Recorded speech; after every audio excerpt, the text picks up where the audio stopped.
বেগুন ভর্তা খেতে ভালোবাসেন কিন্তু বেগুন পোড়ানোর ঝামেলা পোহাতে ভালো লাগে না? তাহলে এই সহজ বেগুন ভর্তা রেসিপিটা আপনার জন্যই। আমরা সাধারণত বেগুন পুড়িয়েই ভর্তা করি, কিন্তু বেগুন পোড়াতে গেলে অনেক বেশি সময় লাগে, আবার অনেক সময় গ্যাসের যে বার্নারটা সেটা নষ্টও হয়ে যায় বা অনেক ঝামেলা হয়। এই কারণে আমি এই সহজ উপায়টা বের করেছি। এখানে সামান্য একটু হলুদ আর লবণ দিয়ে বেগুনগুলোকে ভেজে নিয়েছি, তারপর বেগুনগুলোকে উঠিয়ে নিয়েছি, সাথে সামান্য একটু পেঁয়াজ ভাজি করেছি। পেঁয়াজটা কিন্তু একদম লাল লাল করা যাবে না, আর সাথে একটা শুকনা মরিচ পুড়িয়ে নিয়েছি। এরপর বেগুনের খোসাগুলোকে ফেলে দিচ্ছি। বেগুনের খোসাগুলোকে না ফেললেও হয়, কিন্তু আমার কাছে মনে হয় যে বেগুনের খোসাগুলো ফেলে দিলে খুব মসৃণ একটা ভর্তা তৈরি হয়। গরম গরম ভাতে এই ভর্তাটা খেতে যে কি মজা লাগে একবার না খেলে বুঝতে পারবেন না।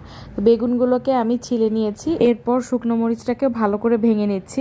যেহেতু এই ভর্তাটা আমার মেয়েও খাবে, তাই একটা মাত্র মরিচ দিয়েছি, শুধু আমরা খেলে আরও একটু ঝাল দিতাম। তারপরে সব কিছু একসাথে খুব ভালো করে মাখিয়ে নিতে হবে।